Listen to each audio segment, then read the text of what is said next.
From analog. Hi, Jim. You've a great signal up here. You're 5.9 plus. You're digital.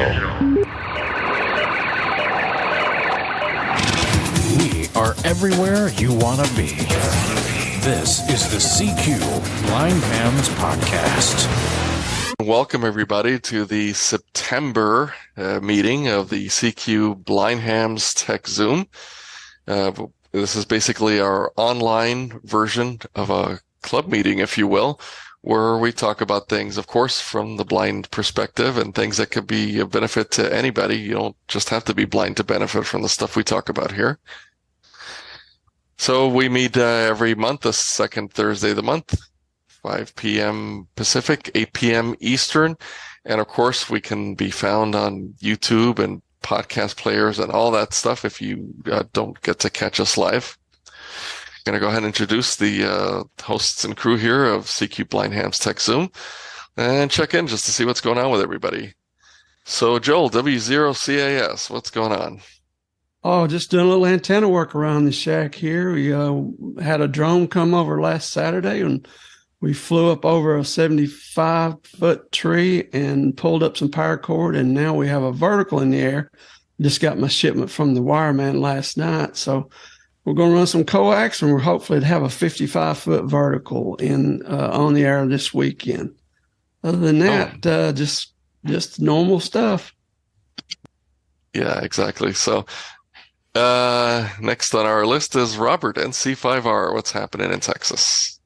Well, good evening, everybody. It's so nice to be here on a cooler day in Texas. We've only been up in the 80s today, which is pretty novel for us. We've actually had some rain. I didn't know what it was at first. We haven't had any for so long, but things are going well. I have hopefully gotten rid of my big bad noise problem on especially 80 meters. I'm hopeful. We'll see if it comes back tomorrow, but I hope not. Anyway, that's about it from here. Just enjoying the radio and enjoying everybody. So back to you, Julian.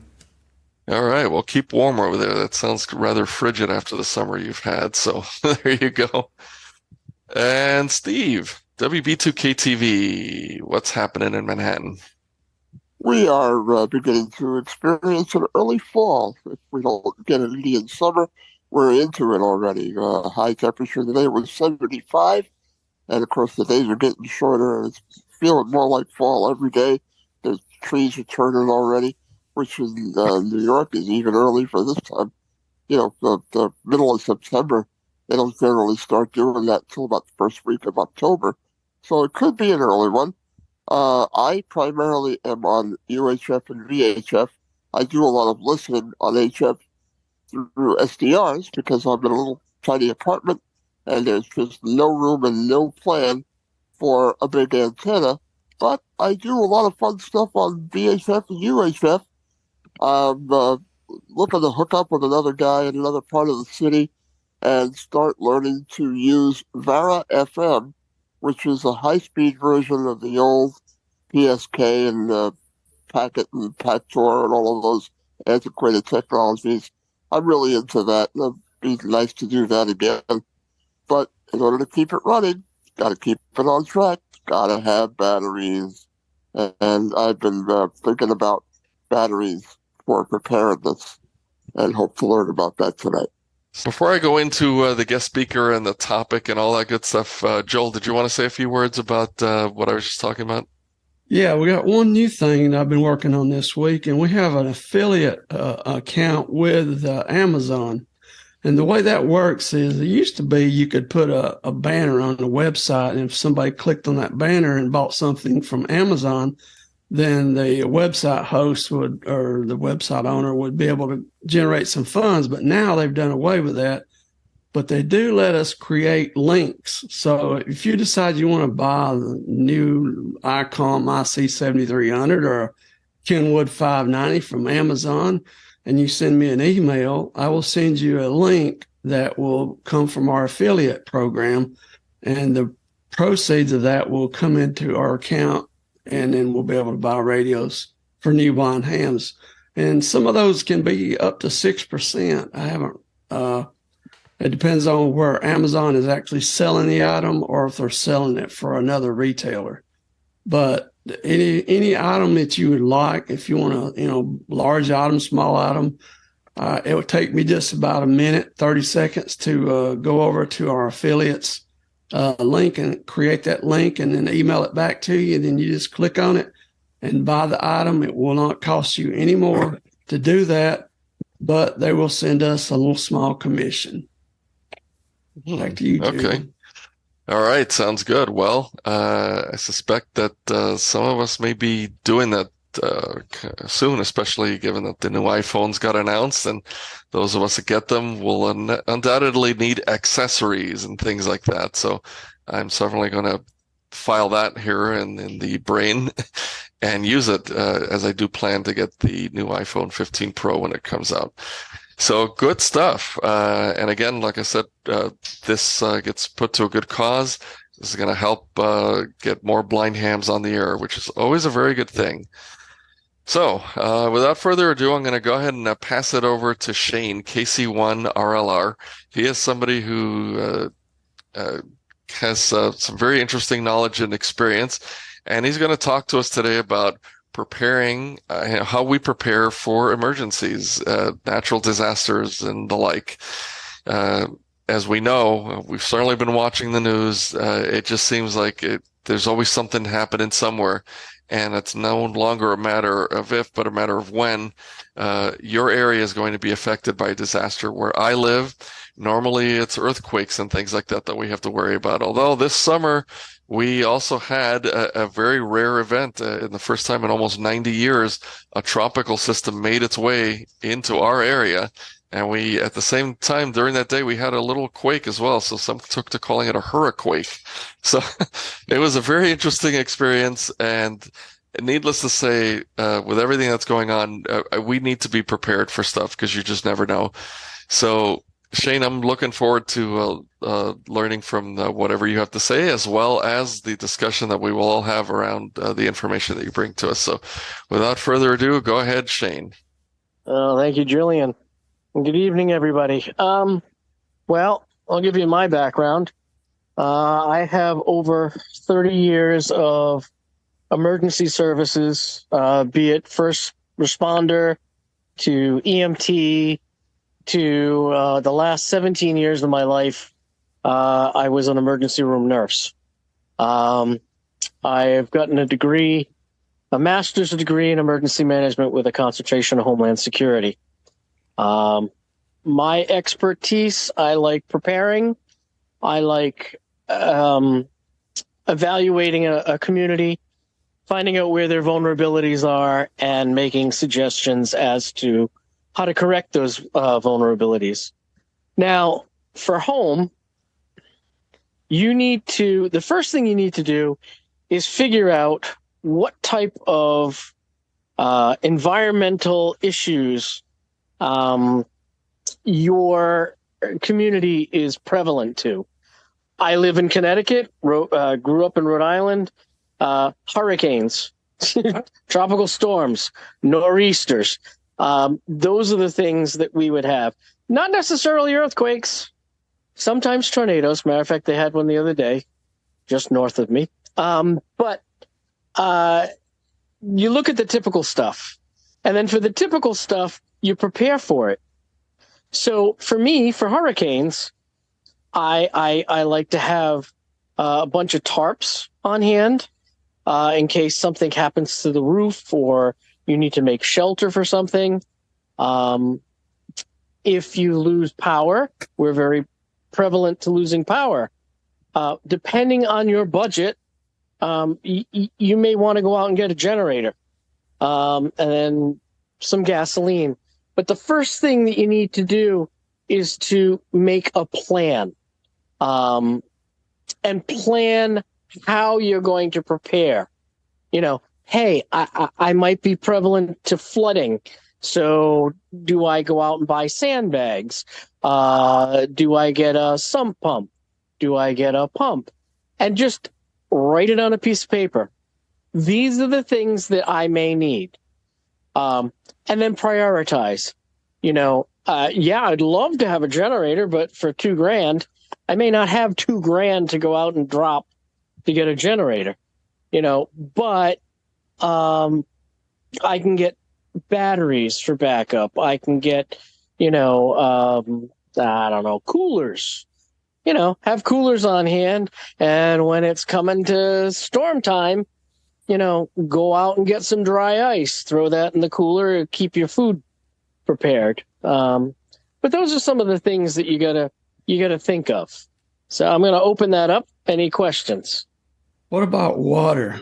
How do you store water? Do you have filtration? I recommend if you do have to have coolers, get some milk jugs, wash some milk real good, put some water in it, freeze it, and have that. So that's a cheap way to have ice. What do you think about water and ice? Well, the government tells you that you need to have at least 3 days of food and 3 days of water. And you need to have, and this kind of floored me, 5 gallons per person per day, which just, it floors me. Only for the reason that I'm on dialysis, and they tell me I can only have 1 cup of water a day. So when I think of 5 gallons, I'm like, holy mackerel. But yeah, the way we store water is we've got bottled water. And the bottled water that we have is that is it BPH, BHP? So the chemicals don't get in the water. But we've got a couple cases of water in the house at all times. Anybody else got any questions for Shane? Yeah, I was also going to say that it's not a bad idea also to have water, and this doesn't necessarily, like, especially if you know ahead of time that something's coming. I've heard that, you can fill your tub with water, and you can use the tub water for doing things like flushing your toilet. It's something we don't think about, but if all of a sudden water gets cut off, and it's certainly nice to still have a functioning toilet. So I've also heard that if you can, to get to have a tub full of water, some supply of water that isn't necessarily for drinking like you would with the 5 gallons, which I agree sounds like a lot. I think they have to be factoring in maybe cooking or some other things as well when they come up with that figure. Yeah, and probably flushing toilets also, because if the government's so up to date on everything, that's probably back when you had 3 and 4 gallon per flush toilets. Now everything's 0.6, 0.8 gallons. So, a couple of gallons per person per day should be sufficient. Well, I can tell you that New York City almost never has no power. I mean, our lines are underground, at least in Manhattan they are. The outer boroughs, they're not. But in Manhattan they are. And I lived just below the line where Sandy caused the storm surge that knocked out all of lower Manhattan. I was in that number. And I know the thing that we missed most was water. We had some food in the house. We had some canned soup. We had a few other things that we ate. But the thing that we missed most was water.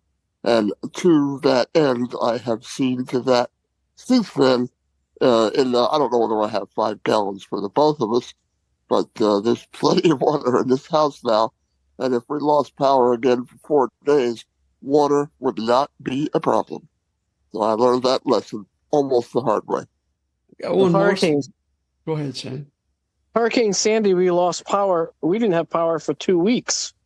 And, we were your cell phone.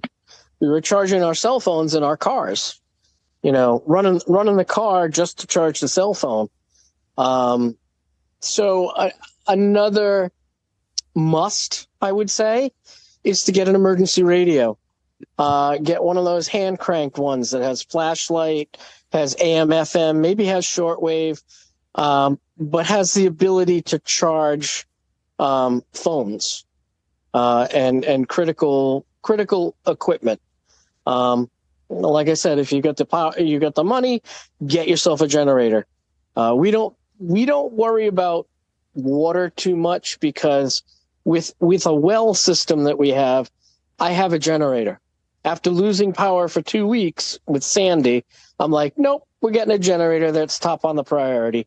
Let's just get it. And that's what we ended up doing. But I understand that not everybody's in that ability to obtain, high-end stuff. Well, not only that, you can't exactly run a generator in a 24-story apartment building, but you do need that water because when the power goes out, they don't pump water much above the fifth or sixth floor in big buildings like that. So you've got to have water, and the only way to get it is to pre-store it. And I got a Or question for you about the emergency device you just mentioned. Uh, do you advocate or prefer a particular brand or model of such a device to get or to stay away from? I've For got one. example, I've got a recommendation. I don't know where we got this thing. I don't know where Marilyn found it, how she got it, but for 4 days it saved our bacon.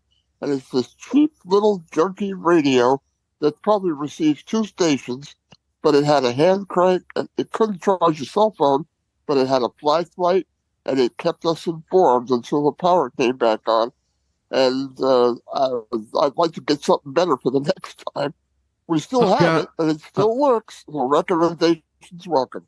I've got one, and I'm going to be doing a review on it. I bought it from Amazon, and I'll have a link to it in the show notes of the podcast. It's called, and it's made by Radioddity.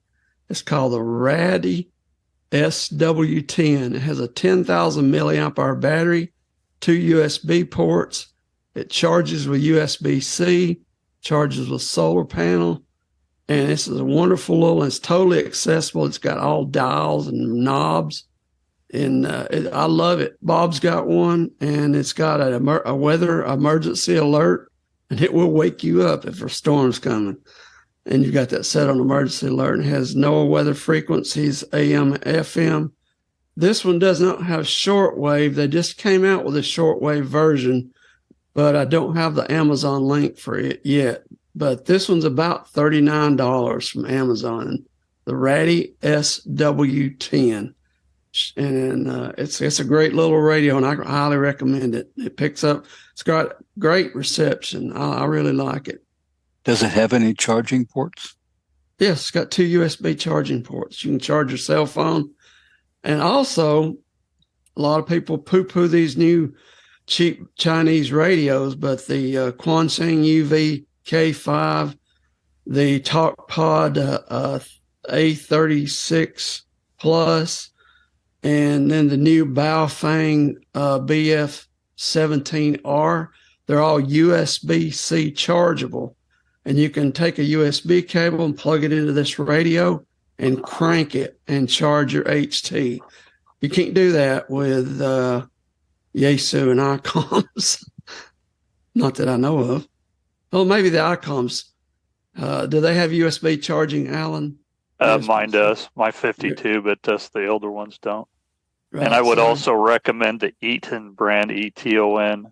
I've had one of those, and you see them all the time. American Red Cross sells them as well, and it has all the things that Joel's mentioning as well. I think they're a little more expensive. Yeah, another option is Sea Crane. They're well known for their emergency crank radios, and so that's another option that you could check out if you wanted to see what they have to offer. Those are higher end, aren't they, Rob? Yeah, they're more expensive. A little higher end if you're looking for something that's a little more higher end. But I'll put the link to in the show notes for the Radioddity Raddy SW10. Like I said, it's got a 10,000 milliamp hour battery, and you crank it, and it's got a solar panel. Also, one more thing I'm going to put in the show notes while I'm thinking about it. I've got about 7 videos. I've got a text document I've been creating as I've been watching these videos, and I've been sending some of them to Shane. Some of them is how to, like the 3 myths of storing water. You know, how would you store water? What would you do to make sure it'll last? And there's 2 basic ways that I found. If you want to store a gallon of water, you can put 6 drops of bleach or 8 drops of peroxide, 3% peroxide, and that will store water many years. And that's in one of the videos that I've shown. And I don't know if you've talked about bug out bags, Shane. Have you studied anything. There's two things you can do during an emergency. And I'm going to throw in I've been prepper for 25 years, ever since 1998. I was getting ready for Y2K. Don't laugh at me, Steve. But anyway, we studied, there's two things you can do. You can either shelter in place or you can bug out during a storm. And if you have to go to a shelter, if you're in a flood, if your house is destroyed in a tornado or earthquake, think about the 2,800 people that I've heard of that was killed in the earthquake over in Africa just a couple of days ago. I mean, we don't know what kind of emergency we're going to end up. It could be a tornado, earthquake, a snowstorm. And if you can't shelter in place and you need to get out, the fires in California, those people didn't have a minute to get out of their house. So if you're going to have to leave for 3 days or 4 days or 5 days, what are you going to grab? You need a bag. You need it prepared and ready to go. You need some change of clothes, maybe a water filter, a water straw, or a little Sawyer water filter, and maybe a couple, 3 days of dehydrated food, a tarp. If you have to build your own little shelter to stay in the dry, there's blankets. There's a lot of things you can put in an emergency bug out bag or survival bag that help you survive for 3 days if you have to leave your house. I didn't discuss it only because that's, how deep do we want to get into this? I will tell you something though. My thesis for my master's was on cultural sensitivity and how the government usually puts out warnings in English and people of different cultures may not understand, they don't trust, etc. And you get a lot of people who will not evacuate. If they tell you to evacuate, get out. Don't think about taking everything with you. Just go. Your life is more important than anything else. And a lot of the barriers to that, one of them is language. Second is pets. A lot of people won't leave because of the pets. There are no pet shelters in an emergency. When you're told to evacuate and go to an emergency shelter, it's for you, not for your animal or your pets. So a lot of people stay home.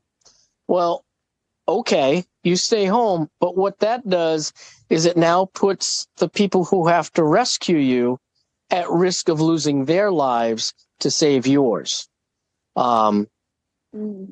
Little things. But I mean, I don't know how in depth you want to go into this preparedness stuff. I mean, you could really spend hours and days going through, well, you should have this, you should have that. This is what you should do in this scenario. That's what you should do in that scenario.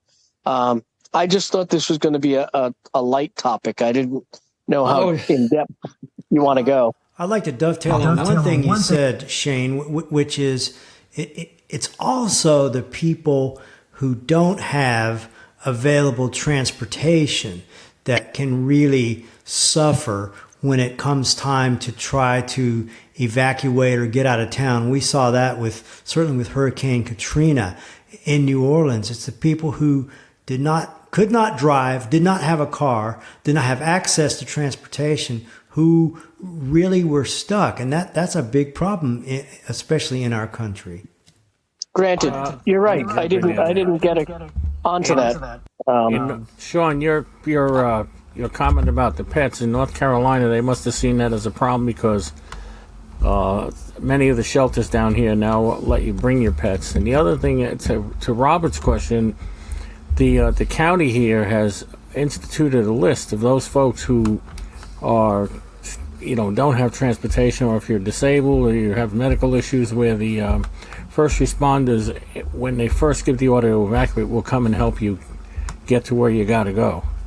So I thought that was pretty good. Now I got to tell you that Dare County, being a tourist area, is blessed with a significant amount of funding.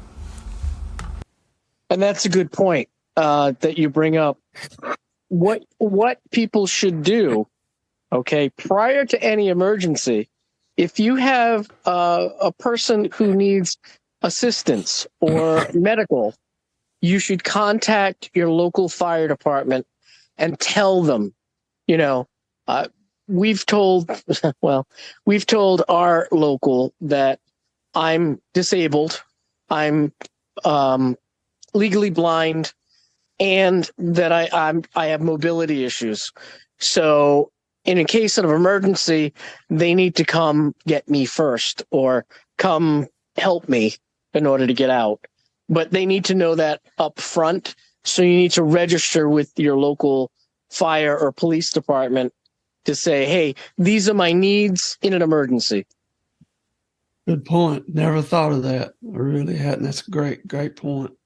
But what about, we can't, like you said, we can go deep into this subject and it could have podcast after podcast about it. But I just want to put out there things to people to think about. And if they're concerned about some of these emergencies, then they'll know where to come. And that's what some of the videos I'm going to put in the show notes will give you an idea of what to do. If you need to want to create a bug out bag, or if you want to shelter in place, how do you store water? Now, do you need flashlights? Do you need a crank radio? There's things like that. We just wanted to get people to thinking, there's emergencies in your area. What can I do? Well, here's your resource. Here's where to get started prepping or thinking about preparedness. Prepping sometimes has generator recommendations. Generac, but they're expensive, aren't they, Robert?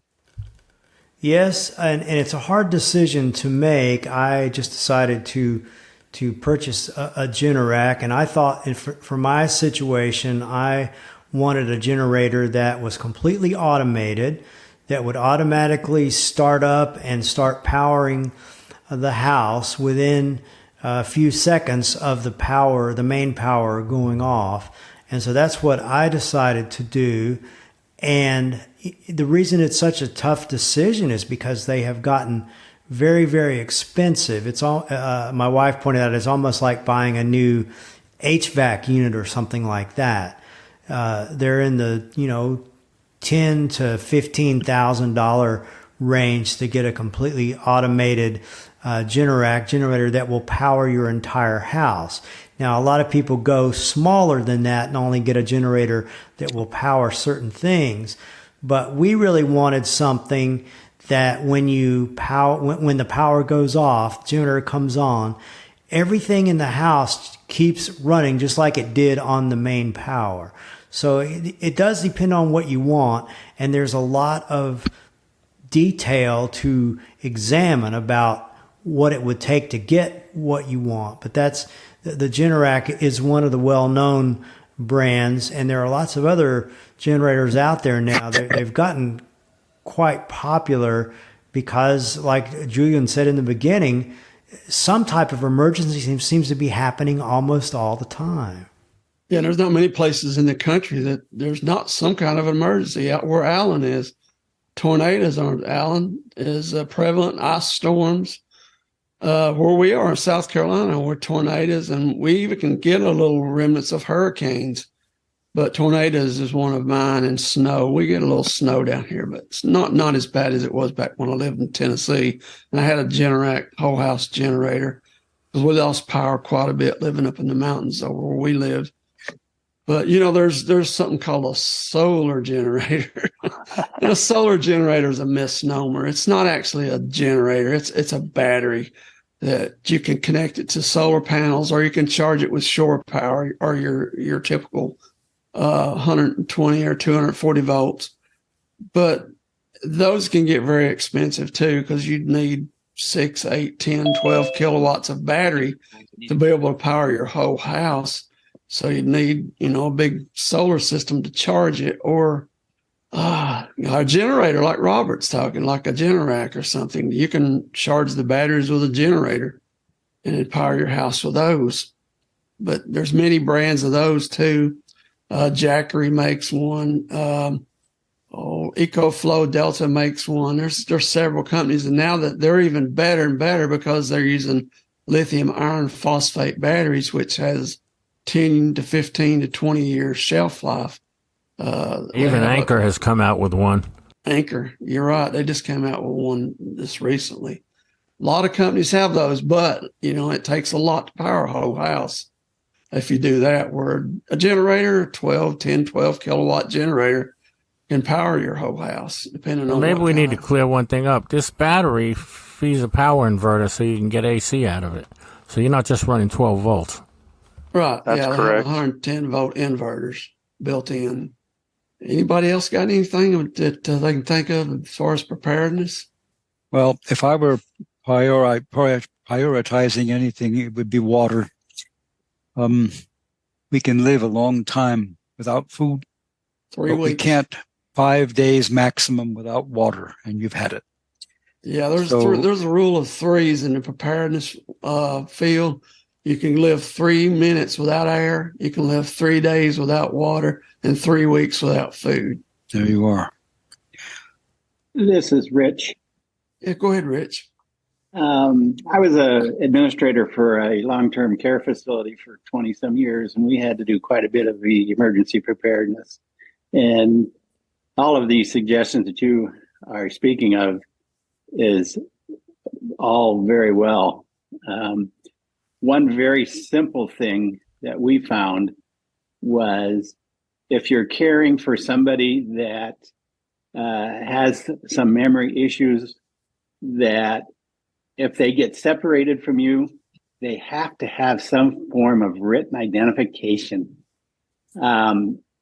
Today, nobody knows telephone numbers because they're all just automatically programmed in your cell phone. And where years ago, when you had to dial it, you all knew telephone numbers to your kids and your grandparents and that. But one of the things that we found was that it was critical that in your go bag that you have a list of contacts that the emergency responders or whatever can have access to. Very good, Rich. That's mentioned in some of the videos on YouTube about go bags. Have documentation and phone numbers and family members' names and things like that. Have your identification with you. Maps, for people that are sighted when they're traveling, they need maps. If you got a sighted member in your family, make sure you got a map of the area you're in. So, because sometimes the road signs get blown away in hurricanes and tornadoes, and you're not exactly sure where you're going. So, if you can have maps is something the preppers really, really emphasize to keep in the go bags. I think for me, honestly, one of the personal challenges that I'm going to try to work on not falling into is these are great ideas, and these are absolutely things that I agree should do, but I'm hopeful that I don't walk out of this meeting and go, well, yeah, I ought to prepare some of this stuff, and then tomorrow comes and the next day comes and I don't actually get around to doing it. And to me, that's really foolish and really dangerous, because you don't have time to prepare after the emergency's already hit. You fail to prepare, you prepare to fail. That's one of the sayings that they like to say also. Amen to that. Shane, just a question to you. Now, Jerry has a young child, and I'm using him as an example, but, there are folks out among us that do have young children. Any special precautions we need to take from their behalf? Well, I think what you should do for young children, it depends on how young, and you should ahead of time say, just in case of an emergency, we may need to do this, that, and the other. Don't be afraid. Everything will be fine. Like they tell you in your house, they tell you to do fire drills. How many of you actually hit the fire alarm, the smoke detector, have it go off and go, okay, well, what do we do? We meet outside in the backyard. Everybody get outside, get to the backyard, and we meet up, and you drill, you practice. you discuss ahead of time before it becomes too late. And what I wanted to address for the question beforehand, or the comment beforehand, was, again, plan on paper what you think you need for a disaster, and then work on one specific thing at a time. I need to get tarps because I need to make a shelter or to cover something, and then do that. Work on that, get it, check it off. I need to have a supply of water. Oh, okay. I finally got it. Check it off. Don't look at it and go, oh my God, I got to get all this stuff, and I got to get all this stuff tomorrow. Holy mackerel. Because it becomes overwhelming. There is so much stuff to do to prepare. And it depends, like Joel and I said, depends on how deep you want to get into prepping. I mean, do you want to build a bunker? Do you want to survive World War III? Or do you just want to make it a week or two because the power's out because a hurricane went through? There's a big difference between those two. And, hey, ask questions. Joel and I can probably answer it. But now, we tend to think of emergencies emanating from external sources, as I think most of them do: power outages, earthquakes, floods, and whatever. But of course, one of the major ones is fire. And one of the things we had to do in our house is our bedrooms are on the third floor. And in the event that there was a fire below us, which is frequently what happens when you're stuck upstairs and you've got about 20, 22, 25 feet between you and the ground, how do you get out of your bedroom in a hurry? We had to construct a ladder and a rope situation, and we actually went through the exercise of getting out at night, with Heather going down the ladder and then myself, and even I holding the little one and going down. And hopefully that'll never occur, but I know more than one family who's had emergencies like that, where they've been caught in the upper floors and had no way to get out, short of depending upon a fire department. So if you live on the third floor and your house is in any sense susceptible to fire, think about ways of getting out. Very good, Jerry. And I've seen a lot of the ladder systems that you can actually bolt under the windowsill of your house, raise the window, and then you pop a little door, and then that ladder comes out and you throw it out the window. That's what you're talking about? Yes, sir. That's exactly what we have. It's a great thought. And also fire extinguishers. That's part of preparedness. We have fire extinguishers all through this house. We just bought this house back in December. We moved in. And one of the first things I did at Amazon was buy about 4 fire extinguishers. I got one in the kitchen. I got one in a utility room. We've got one out in the garage. So little fire extinguishers, big ones, however big as you can afford. Get 5-pound fire extinguishers. Keep one in the kitchen. Keep one in near your electrical box or dryer, washer dryer. The issue with fire extinguishers is the fact that you have to have them tested. They don't last forever. You actually have to have them. There's an expiration date. So you actually have to have the fire department test the pressure and everything else. And that can get pretty expensive. There's a little gauge on most of them. Yeah. If you have someone who's sighted around who can read it, and that will tell you what the internal pressure is. There's a little test. I used to work at the sheriff's department in Nashville, and the fire chief would come around. He had one of these dead blow hammers. He'd turn them upside down and he'd bang on the side of them so the powder chemicals wouldn't clump up. And he'd put a new ticket on it, new certification, and we'll go to the next one. And that's the way they went through all of the fire extinguishers at the jails. They check the They pressure. make a horrific mess. Oh my God. I don't know if any of you have had experience using those things, but oh, do they make a mess? Oh, yes, they do. Better than the mess when the house burns down, though. Oh, no question about that. But let me tell you, it's something fierce. I mean, they put fires out really quickly, but boy, do they ever, it's a week cleaning up after them. But you have to have them. We have them everywhere here, too. I'll chime in here with regard to the little pressure gauges or whatever on the fire extinguishers. If you don't have somebody around easily to see them, remember that there are apps like Be My Eyes, like Ira, things like that, or even FaceTime. You can connect with somebody who you know and borrow their eyes.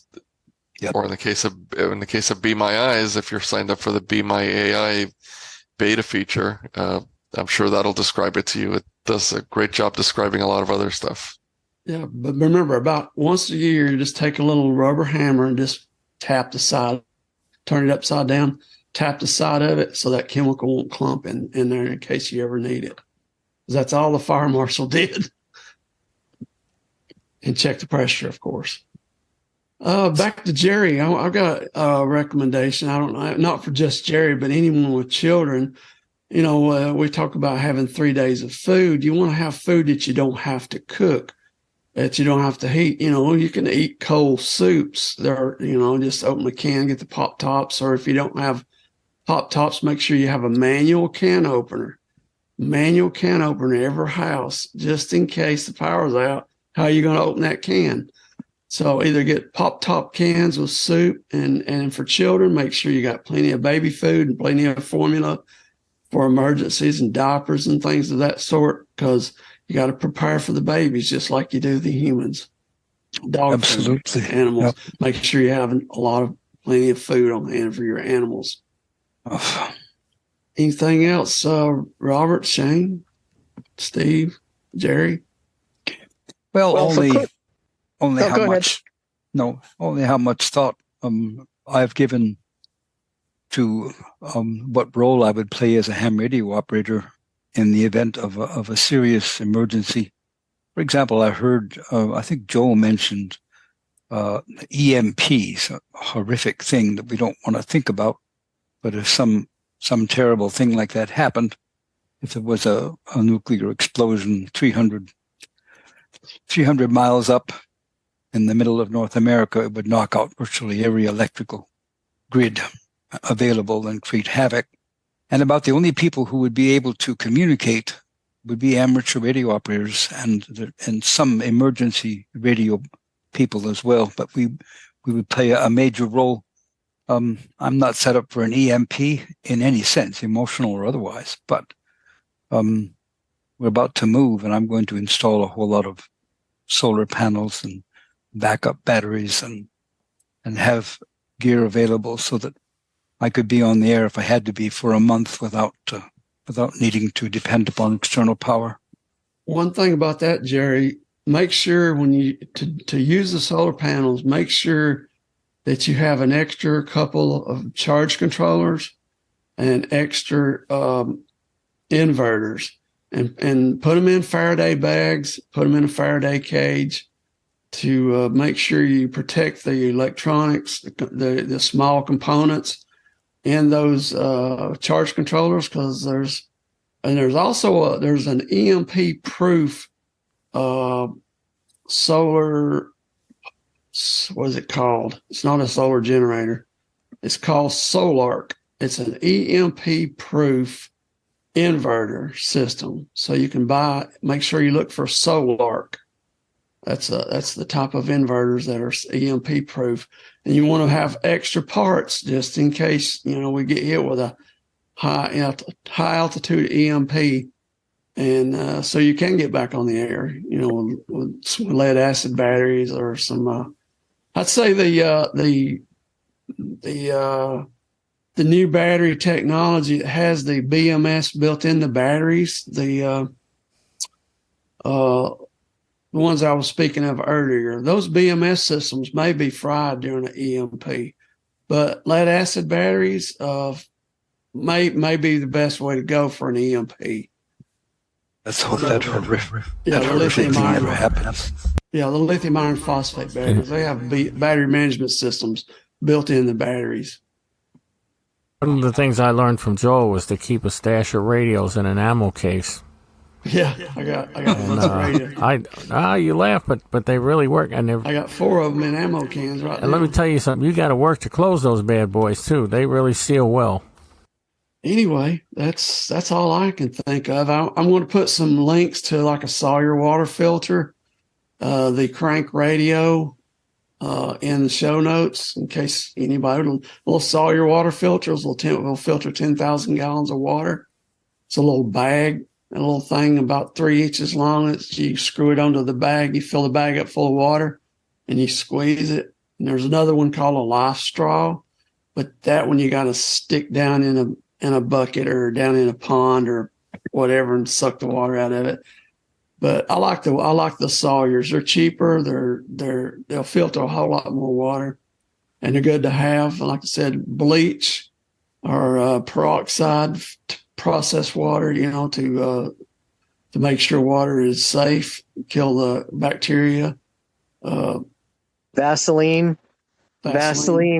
to as medical, and also, like the guy said, take cotton balls. Put them in a bag. Yep. And if you get a can, get a string bean can that you've emptied, throw the cotton balls in there, light a fire, and now you have a small cooking stove. Yep. And here's the thing I like to use for warming up food. It's called canned heat or sterno. I used to own my own business, and I go to Sam's Club and I buy a dozen pack of these sterno, and that's one of my preps. And I had some chafing dishes from my business, and I could put canned soup in these chafing dishes, a couple of cans of that sterno, and cook my food. And that's safe. That's a sterno. You just like a candle, basically. You just light it with a match, and it puts off a lot of heat. You can warm your hands during the cold. I would go camping. I would take a can of that stuff, light it, put a coffee can over it, and use the coffee can bottom as a stove. Yep. And it worked great. Yeah. Then you can put the top back on it and shut it off and save it. Use it again and again till it's gone.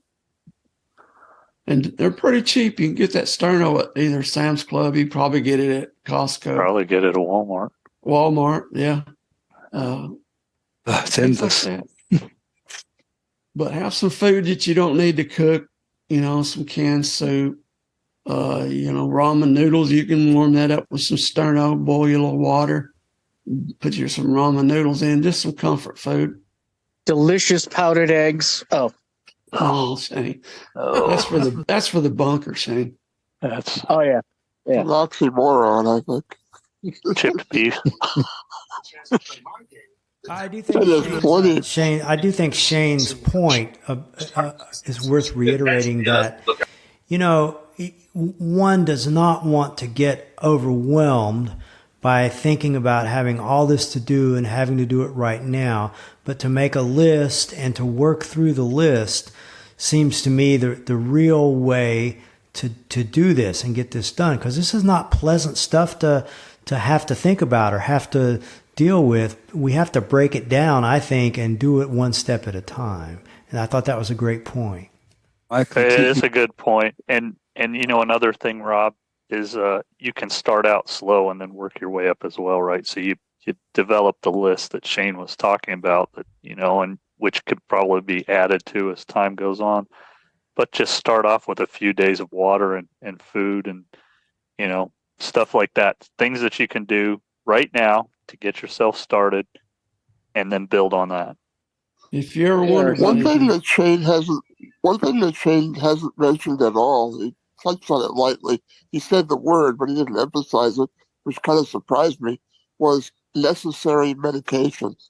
I have this thing in me that says when I'm running out of medication, order a little bit of it a week early. And over time, I have now amassed about a month to 6 weeks of extra medicine for myself, and I got to start talking to my wife because she has some stuff that she needs to start ordering it a little bit early and saving a little bit over every time you order some. And after a month or two, you'll have your 6 weeks of supply in case your supply gets cut off or you have to bug out and you can't get to your refills, or you can't have your refills sent to where you are, that kind of thing. And I'm starting to do that. And another thing, if you want to go the expensive route, a friend of mine in another part of the city is buying a few meals ready to eat, or MREs, every month. And now he's got about 2 weeks worth of 2 meals a day of MRE stored in his basement. He wants to get more, but once again, the operative phrase here is do it slowly, bit by bit, when you can. Well, I want to touch upon your medical. Yes, you can kind of stockpile your meds. However, at some point in time, the med starts to expire. And rotate. Is it completely effective? It may not be. So whatever dose you're on, you might, have an issue because it's not as strong now because it's a month out of expiration. So, it greatly depends. You're absolutely right. It greatly depends on what the medicine is and what its shelf life is. And what you should do is just an idea is take a picture of your prescription on the bottle. That way you're not taking the bottles with you, but you're taking a picture so that way, wherever you're going to, wherever you get to, you can say, hey, this is what I'm on. This is what my prescription is, and show it to a pharmacist, and they may be able to make, consolation to that. Actually, that's a really good idea. Yep. There's actually an app, and I forgive me for not remembering the name of that app, and it's a Script Talk. No, it's not that. It's a new one. Okay. You hold the bottle up, and it tells you to spin the bottle, and it puts all your prescription in this app, and you can share it with a family member, so they can have it in case something happens and you can't get to your phone. It'll be on their phone. Oh, I forgot. I don't want to get into my phone right now, but it's a new app, and it's pretty good for stuff like that. I just started using it. Actually, I heard about it on Rich DeMora's radio show. Julian, thank you for such a great interview on Rich DeMora, Rich on Tech. The other thing you can consider is a lot of hospitals are now using this MyChart system, and you can get a complete list of your prescriptions off of that. But the one thing nobody mentioned also that you might want to consider is to have some cash around to take with you, because if the power goes, you can't use your credit cards or debit cards. Right. And we haven't mentioned first aid kits either. Shane, you should mention just a basic first aid kit. Yeah, a basic first aid kit is good. A couple of bandages. One of the things that they have on Amazon is clotting. It will help clot if you've got a wound that's bleeding. You put this material in, and it's kind of like the old styptic pencils of those of you who would shave and cut yourself. It would actually burn, cauterize the wound to stop it from bleeding. Is it called Silex? Yes. Thank you. Quick clot and think Silex. Of the name. Yep, couldn't think of the name. Thanks, Joel. Have some of that on hand. Have bandages on hand. Tape on hand, scissors on hand, tweezers to pull out thorns or whatever. Gloves. Like I said, gloves. If it's you don't need to use gloves on yourself. But have yourself Vaseline. Vaseline will cover a wound and keep water and contaminants out. Just basic first aid stuff. And again, you could go the nines, and if you have medical training, you can actually get suture kits and all sorts of medical equipment that you could use if you needed it. You recommend a tourniquet or a portable splint just to keep for everyone? Or do you think that's a little bit overkill? A splint you can make out of anything. I did ski patrol, so we did splinting with skis. We did splinting with, limbs. Poles. Ski pole. Yeah, poles. Yeah. But I would not do tourniquet.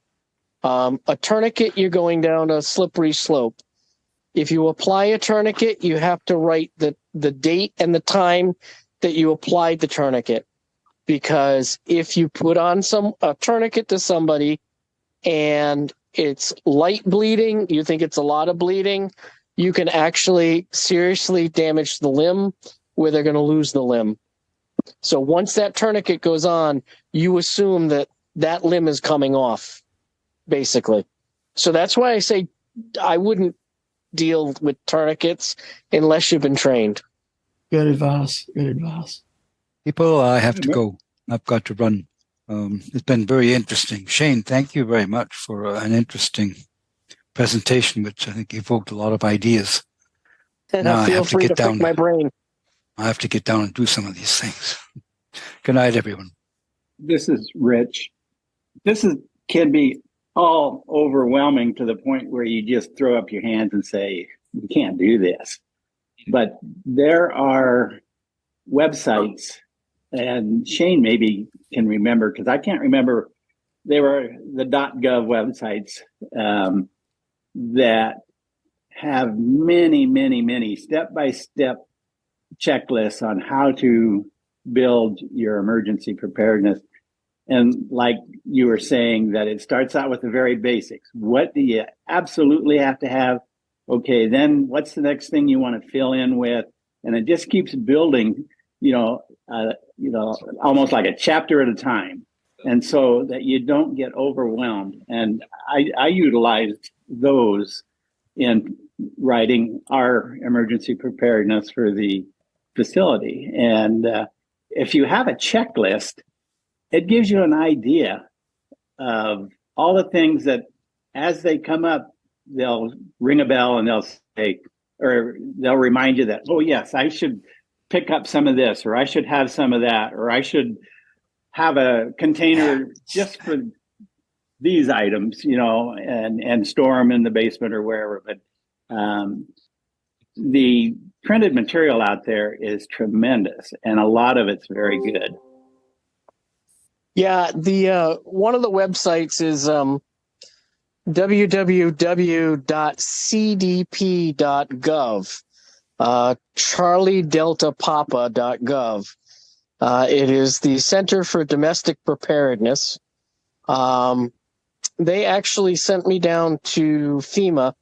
I am trained as a trainer for decontamination, but they run all sorts of programs for police, emergency management, EMTs, first responders, hospital staff, etc. And they're free classes. The federal government will fly you down. They will host you. They will put you up there you go, in a place where you can sleep.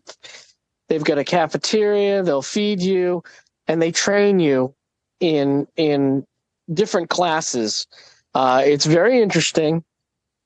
Usually at the end of a week, they run a integrated program with all different departments having some type of scenario, and all the departments interact with each other to solve a problem. And it is amazing. But they do have the checklists there for home, and they do have a lot of resources. Yeah, the FEMA website also has a checklist available. FEMA.gov, I believe, isn't it, Angelo? Yep, you got it. And also www.raddy.gov. If you guys don't mind, send me those links after this, and I'll have them ready for the show notes. along with the videos and the emergency radio and the water filter. I'm going to put a water filter in the links in case anybody would like to just click on it and buy one from Amazon just to have. I think that's all I've got. Anybody else got anything? Julian? Nope. It's one thing I can definitely say about this discussion is that it shows that this could be, multifaceted topic, and perhaps we might think about revisiting it in the future, but maybe in a little bit more of a targeted segment. This was good to just kind of give a brief overview of, how to think, how to approach it, what's available, what are some strategies. But maybe in the future we could think about having a more targeted discussion, and maybe especially really focused on, how to get started, so as not to have it be an overwhelming thing for people. So that would be my thought on that. Good point. Good point. Yeah, to add to that, I think it would be great to have a targeted discussion sometime on how would we really figure out ways to operate our amateur radio stations in these different kinds of emergencies, and to what extent could we be effective in different scenarios. It's just a thought. I think Alan's got a great start on it. He operates his. Tell us, Alan, how do you operate your radios, even your HF radios? Well, yeah. Well, we've had, just kind of touching on what Rob was talking about, we actually had that discussion at one of our ham clubs a couple of months ago, I think, during their monthly meeting. And it's interesting because, everyone says, well, I've got my UHF, VHF handheld radio and whatever, and that's what I'm going to use. Well, the fact of the matter is that thing will go just a few miles with a rubber duck on it and maybe a little bit further. So it's only really going to ever help you out locally. But what's your plan? And a lot of locations don't always have a plan as far as, what frequency are you going to be on, et cetera, et cetera. We were talking about for our repeater, what would we do if the power went out, right? And we've got some battery backup on the repeater, but if that thing totally goes out, or if the solar isn't working, what are you going to do? And the generic thing we came up with is, well, we would meet on the receive frequency, right? The downlink frequency of the repeater would be a good place to start. Of course, everyone's going to say the call frequencies, but if you've got a large metropolitan area, the call frequency is probably going to be unusable because everyone's going to be on it. So you need to kind of have a plan in advance. And what you were talking about, just from a power perspective, Joel, I think it's what you're saying. So my ham radio power supply is my Bioenno 40 amp hour battery, which I leave plugged into its charger all the time. And it powers my HF radio and my UHF VHF super VHF radio as well.